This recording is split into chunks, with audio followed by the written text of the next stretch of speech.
All right. Mr. Steele, thank you for joining us. No, Fantastic it's to great have be you with here. you. Yeah, I was just hanging out here in the quad. Yeah, just hanging out. We met up with you. So There you go. As far as the debate goes tonight, we're students. What issues do you think they need to hit hardest on for students? I think that what they need to talk to students about is, okay, what's your tomorrow going to look like?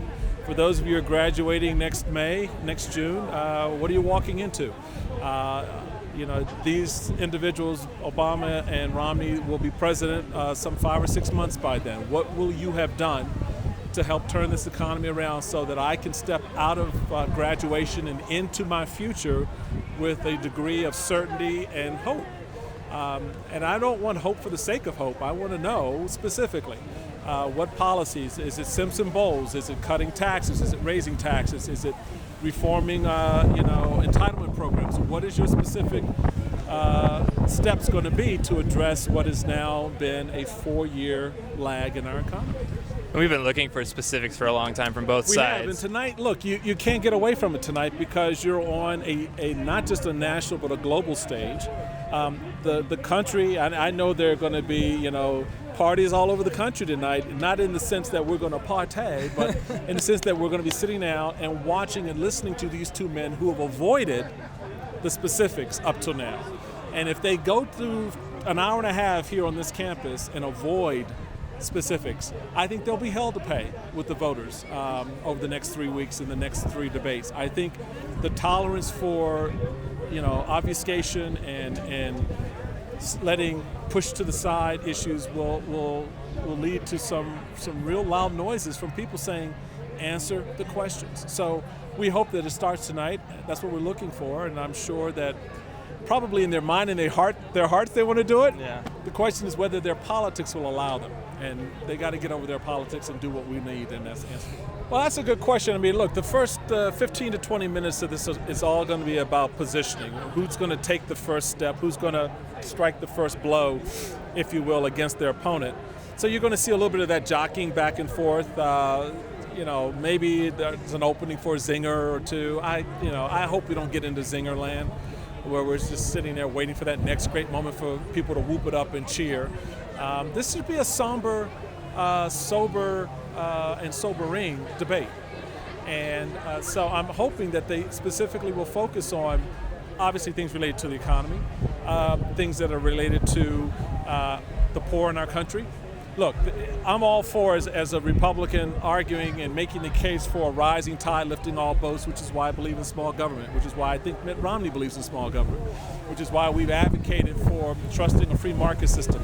But a rising tide can only lift a boat if the boat is there, if you have a boat. And right now you're talking about 23 million Americans who don't have a boat because they're unemployed. 1 in 6 Americans who don't have a boat because they're poor.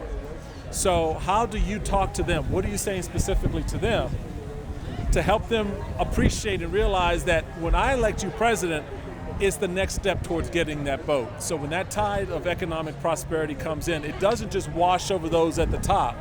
It actually starts with those at the bottom, the poor and the middle class. If they address that tonight, this could be a good debate with, again, specifics. Right. So poll numbers came out today. This is the last question I have for you. Poll numbers came out today, showed Mitt Romney actually closing the gap. Do you think that tonight's debate, someone has more to lose and more to gain? They both have more to lose and more to gain, both of them. The president is, look, he's one of the luckiest men in politics simply because with this economy, with the right track, wrong track numbers the way they are, with the unemployment numbers hitting the way they have, he should be down by 10, but he isn't. Mitt Romney, again, should count himself lucky in that he, without having been specific, without having really laid out a clear agenda, has been all over the place talking about his taxes and 47%. He should be down by 10.